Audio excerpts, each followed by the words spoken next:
Hi everyone, welcome back to my channel. आज की हमारी इस वीडियो का जो टॉपिक होगा वो होगा टाइप्स ऑफ डिफरेंट प्रोस्पेक्टस के बारे में। पर प्रोस्पेक्टस के टाइप्स को समझने से पहले हमारे लिए ज़रूरी है कि हम प्रोस्पेक्टस को समझें कि एक्चुअल में प्रोस्पेक्टस होता क्या है। तो ये जो वीडियो है वो आज कंपनी लॉ से रिलेटेड होगी और कंपनीज एक्ट 2013 के अकॉर्डिंग हम prospectus plus different types of prospectus को समझेंगे। तो चलिए बिना देरी करे अपनी वीडियो को स्टार्ट करते हैं। प्रोस्पेक्टस की डेफिनेशन समझने से पहले हम एक एग्जाम्पल के थ्रू समझेंगे कि एक्चुअल में जो प्रोस्पेक्टस होता है वो होता क्या है। तो अगर हम हमारे एग्जाम्पल में बात करें तो आप सपोज़ कीजिए कि हम एक कंपनी है ABC लिमिटेड। अब ऑब्वियस सी बात है, जब भी कोई कंपनी क्रिएट होती है तो उसको अपने जो भी ऑपरेशंस है उन्हें रन करने के लिए कैपिटल की ज़रूरत होती है। तो कंपनी ने सोचा अब हमें पैसों की ज़रूरत है। तो ऑब्वियस सी बात है, जो कंपनी होती है वो काफ़ी बड़े लेवल पे वर्क करती है, तो इसलिए एक पर्सन के लिए सारा अमाउंट अपनी जेब से देना तो पॉसिबल है नहीं। तो कंपनी ने क्या सोचा, हम एक काम करते हैं, हमारे जो भी इन्वेस्टर्स या फिर पब्लिक एट लार्ज है उनको अपनी कंपनी के बारे में बताते हैं और उनसे कहते हैं कि आप हमें कंपनी में जो भी कैपिटल नीडेड है वो प्रोवाइड करो, जितना जितना आप दे सकते हो, क्योंकि किसी भी एक पर्सन से इतना बड़ा अमाउंट लेना पॉसिबल नहीं था। तो इसलिए कंपनी ने सोचा कि हम पब्लिक एट लार्ज को रीच करेंगे और उनसे कहेंगे कि जो जो उनके पास अपनी एक्सेस मनी है जो कि वो इन्वेस्ट करना चाहते हैं तो वो हमारी कंपनी में इन्वेस्ट करें। बदले में हम उनको शेयर्स देंगे और उनको ओनर का दर्जा देंगे। इससे उन सभी लोगों को जिन लोगों ने अपना पैसा आपकी कंपनी में इन्वेस्ट किया है उनको शेयर होल्डर्स के यानी कि ओनरशिप राइट्स मिलेंगे और बदले में कंपनी को रिक्वायर्ड कैपिटल। तो लोगों तक ये बात पहुंचाने के लिए कि हमें पैसों की ज़रूरत है और हम आपको उसके बदले में शेयर्स इशू करना चाहते हैं, कंपनी ने क्या किया, एक कागज़ के ऊपर अपनी जो भी सिक्योरिटी वो लोगों को देना चाहते हैं, फिर चाहे वो आपके प्रेफरेंस शेयर्स हो, इक्विटी शेयर्स हो या फिर कुछ भी, उन सब की डिटेल लिख दी और रीज़न लिख दिया कि हमें वो पैसे क्यों चाहिए। क्योंकि कोई भी पर्सन अपनी हार्ड अर्न मनी को किसी इलीगल एक्टिविटी में लगा के फंसना नहीं चाहेगा। इसके अलावा कंपनी जो जो चीज़ें चाहती है कि एक इन्वेस्टर या फिर शेयर होल्डर का ट्रस्ट बरकरार रखने के लिए उसे लोगों को बताना चाहिए अपने बारे में, वो सारी चीज़ें कंपनी उस कागज़ में लिख देती है। और जैसे ही वो कागज़ लोगों तक पहुंचता है तो लोग उसे पढ़ के उसमें दी गई शेयर्स के नंबर और कितने अमाउंट का एक शेयर है उसके हिसाब से अपनी मर्ज़ी से कंपनी को पैसे दे देते हैं और शेयर्स परचेज कर लेते हैं। तो अब यहाँ तक कि आपको पूरी वर्किंग समझ आ गई होगी कि एक कंपनी कैसे अपनी वर्किंग कैपिटल को इकट्ठा करती है। तो अब बात आती है कि एक्चुअल में ये प्रोस्पेक्टस होता क्या है। तो यही रिसिप्ट या फिर यही कागज़ का टुकड़ा जो एक कंपनी लोगों को पहुंचाती है ताकि उन्हें उनके शेयर्स के बारे में पता चले और वो लोग कंपनी में पैसा इन्वेस्ट करें, उसी रिसिप्ट को हम प्रोस्पेक्टस कहते हैं। यानी कि जो कंपनी होती है वो प्रोस्पेक्टस इशू करती है और आम जनता या फिर उनके इन्वेस्टर्स तक ये प्रोस्पेक्टस पहुंचाती है और उनसे मनी की डिमांड करती है। तो चलिए अब हम प्रोस्पेक्टस को और बेहतर से समझने के लिए इसकी डेफिनेशन को पढ़ते हैं। As per the section 2 sub section 70 of companies act 2013, a prospectus means any document described or issued as a prospectus and includes a red herring prospectus, shelf prospectus or any notice, circular, advertisement or other document inviting offers from the public। यानी कि ये कोई भी ऐसा document हो सकता है जो कि कंपनी इशू करती है ताकि जो पब्लिक है वो उन ऑफर्स को एक्सेप्ट कर सके और सब्सक्राइब कर सके कंपनी की सिक्योरिटी को। A share prospectus is a document that gives complete information about a company and its shares so that investors can decide whether to invest or not। यानी कि जो कंपनी होती है उसे अपने प्रोस्पेक्टस में अपने शेयर्स की क्वांटिटी, प्राइस के साथ साथ अपने बारे में भी कंप्लीट इन्फॉर्मेशन देना मैंडेटरी होता है, क्योंकि इसी को पढ़कर जो इन्वेस्टर होता है वो डिसाइड करता है कि क्या उसे इस कंपनी में अपना पैसा इन्वेस्ट करना चाहिए या फिर नहीं करना चाहिए। अब हम समझते हैं वेरियस टाइप्स ऑफ प्रोस्पेक्टस के बारे में। कंपनीज एक्ट 2013 के अकॉर्डिंग हमारे प्रोस्पेक्टस को 4 टाइप्स में डिवाइड किया गया है।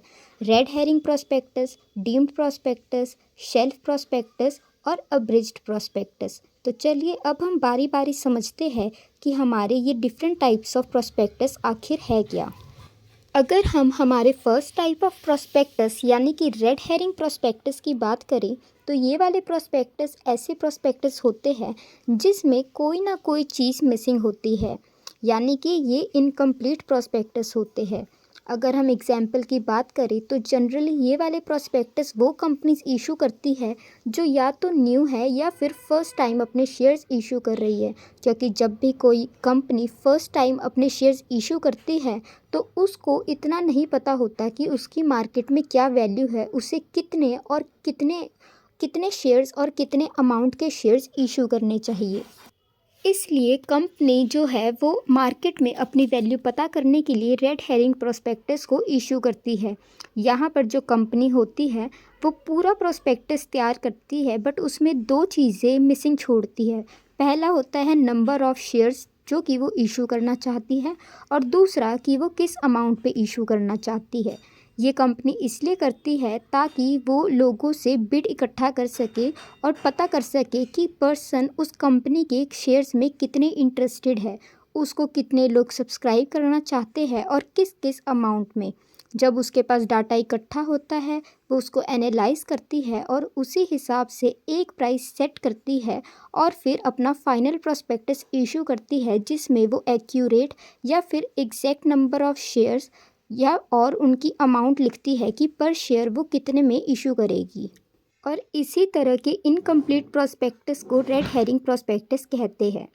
Red herring prospectus companies act 2013 में सेक्शन 32 में डिफाइन है। Red herring prospectus is a preliminary prospectus issued by a company before its shares are offered to the public in an IPO। यानी कि ये वाला प्रोस्पेक्टस एक प्रीलिमिनरी नेचर का होता है और जो कंपनी होती है वो अपने एक्चुअल ऑफर को अनाउंस करने से पहले इन प्रोस्पेक्टस को आम जनता को इशू करती है।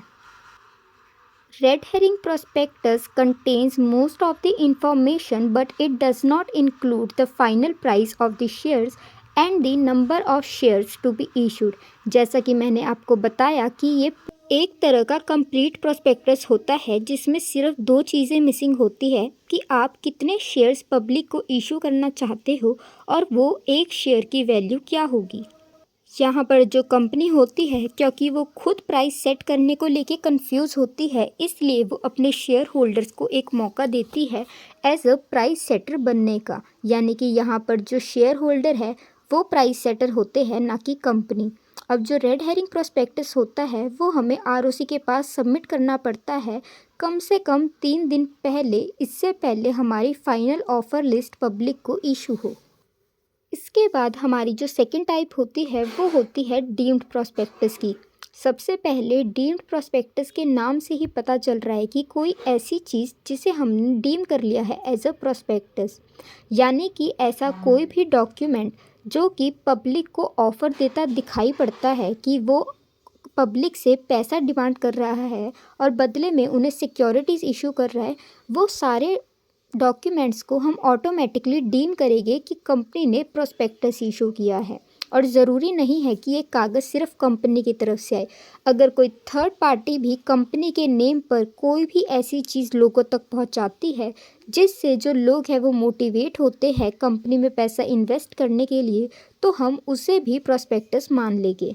Moving on to its definition, as per the Companies Act 2013, a deemed prospectus is a document that is treated as a prospectus by law, even if the company did not directly issue it। यानी कि अगर company directly as a prospectus उसे issue नहीं करती, पर कोई भी document इस तरीके से लोगों तक पहुंचाती है जिसे पढ़ के लोगों को ऐसा लगे कि जो कंपनी है वो उनसे अपने पैसे इन्वेस्ट करने के लिए कह रही है, तो उन सभी डॉक्यूमेंट्स को हम प्रोस्पेक्टस ही ट्रीट करेंगे।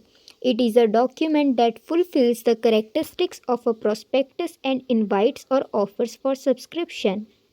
If shares are offered to the public through another party like any issuing house, the document used to sell those shares is deemed to be prospectus under the Companies Act 2013।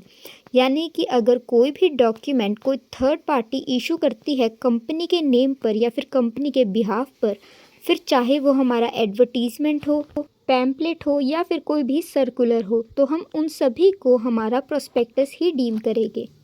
इसके बाद हमारी third type होती है shelf prospectus के बारे में। अगर हम एग्जांपल लेते हैं पेरिशेबल गुड्स की, तो उन सभी की कोई ना कोई शेल्फ लाइफ होती है। ठीक उसी तरह हमारे प्रोस्पेक्टस की भी अपनी एक शेल्फ लाइफ होती है। यूजुअली जब एक कंपनी कोई भी इशू सिक्योरिटी करती है, तो उसको आरओसी के पास अपने प्रोस्पेक्टस को अदर डॉक्यूमेंट्स के साथ सबमिट करना मैंडेटरी होता है और ये एक काफ़ी लेंथी प्रोसीजर बन जाता है ड्यू टू वेरियस कंप्लाइंसेस। तो आप सपोज़ कीजिए कि अगर आपकी एक कंपनी है एबीसी लिमिटेड और उसको काफ़ी ह्यूज अमाउंट ऑफ मनी चाहिए ताकि वो उसे अपनी वर्किंग में ला सके, तो ज़रूरी तो नहीं है कि कंपनी सारा पैसा एक ही बार में मंगा लेगी या फिर उसे उसी वक्त रिक्वायर्ड होएगी। फॉर एग्जांपल एक कंपनी को 1 करोड़ चाहिए अपने 1 साल के खर्चों के लिए, पर उसे अभी इस वक्त सिर्फ़ और सिर्फ 20 लाख की ज़रूरत है, 80 लाख उसे अभी नहीं चाहिए। तो जो कंपनी है वो अपने पास पैसा रख के करेगी क्या? इसलिए यही प्रॉब्लम को ओवरकम करने के लिए जो कंपनीज एक्ट 2013 है, उसने शेल्फ प्रोस्पेक्टस को बनाया है। यहाँ पर जो कंपनी होती है वो आरओसी के पास अपना single time shelf prospectus submit करती है और ये उसको ऑप्शन देता है कि वो 1 साल में मल्टीपल टाइम्स दोबारा जब भी उसे पैसों की ज़रूरत हो पब्लिक को ऑफ़र दे सकती है और उनसे पैसे ले सकती है। पर इसके भी अपने कुछ रूल्स होते हैं। तो चलिए अब हम डेफिनेशन के साथ समझते हैं कि शेल्फ प्रोस्पेक्टस एक्चुअल में होता क्या है। As per Companies Act 2013, shelf prospectus is a prospectus issued by a company to offer securities to the public more than once without issuing a new prospectus every time। यानी कि जो company होती है वो अपने पुराने प्रोस्पेक्टस को ही use कर सकती है नया प्रोस्पेक्टस या फिर नया ऑफ़र सिक्योरिटीज़ का लोगों तक पहुंचाने के लिए। It is valid for 1 year only starting from the date of first issuance।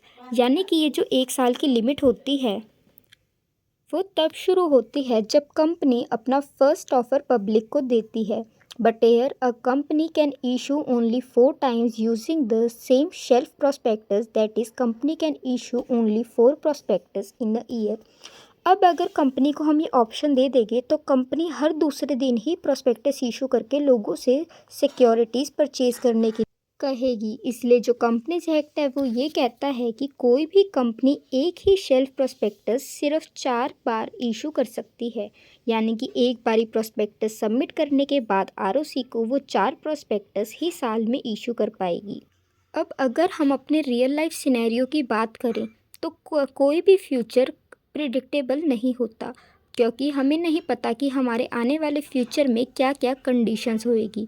इसलिए जो भी चेंजेस टेक प्लेस करते हैं तो कंपनी को कंपलसरी होता है कि वो एक एडिशनल डॉक्यूमेंट हर प्रोस्पेक्टस के साथ सबमिट करे और लोगों तक पहुंचाए, जिसे हम बोलते हैं information memorandum.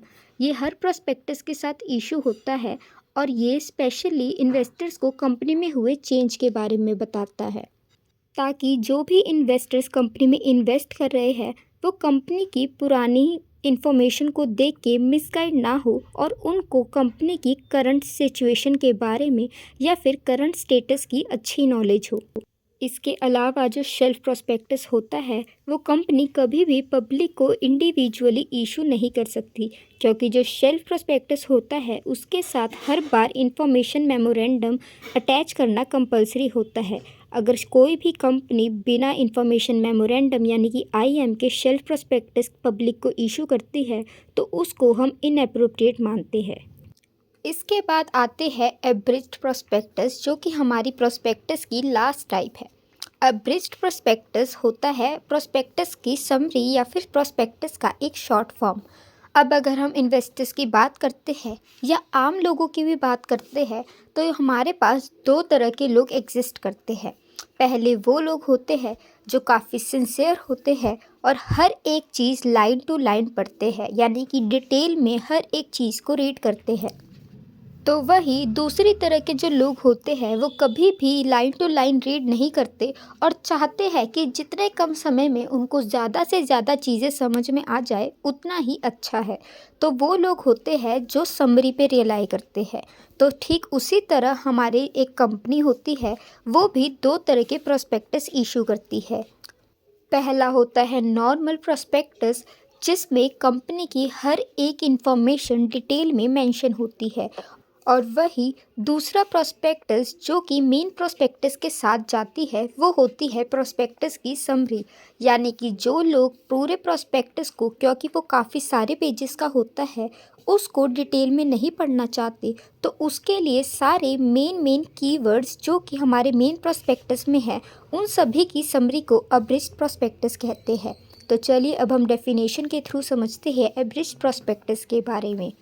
Abridged prospectus is a short summary of the main prospectus given to investors when they apply for shares। यानी कि जो हमारा प्रोस्पेक्टस होता है abridged वाला, वो एक शॉर्ट समरी है जिसमें हम मेन प्रोस्पेक्टस के सारे कीवर्ड्स को लिख देते हैं। It is mandatory to be attached with the application form. यानी कि जब जो कंपनी होती है वो एप्लीकेशन फॉर्म अपने इन्वेस्टर्स को देती है ताकि वो उस फॉर्म को फिल करके अपने अपने अकॉर्डिंगली शेयर्स परचेज कर सके, उस वक्त एब्रिज्ड प्रोस्पेक्टस को उस एप्लीकेशन फॉर्म के साथ अटैच करना मैंडेटरी होता है कंपनी के लिए। अब जो एब्रिज्ड प्रोस्पेक्टस होता है उसके अंदर कुछ इन्फॉर्मेशन है जो कि बहुत इम्पॉर्टेंट है और लिखनी कंपलसरी होती है। फॉर एग्ज़ाम्पल कंपनी की डिटेल्स, आप कितने, कौन सी टाइप के, किस प्राइस के शेयर्स जो है वो पब्लिक को ऑफ़र कर रहे हो, इस कंपनी के क्या क्या रिस्क फैक्टर है, जो कंपनी है वो एक्चुअल में मनी किस पर्पस के लिए रेज़ करना चाहती है, और basic financial information of the company. तो इसी के साथ हमारी ये वीडियो यहीं पर एंड होती है। आई होप आप सभी को प्रोस्पेक्टस और डिफरेंट टाइप्स ऑफ प्रोस्पेक्टस अच्छे से समझ आए हो। अगर आपको ये वीडियो ज़रा सी भी हेल्पफुल लगे then do like, share, subscribe and comment. Thanks for watching.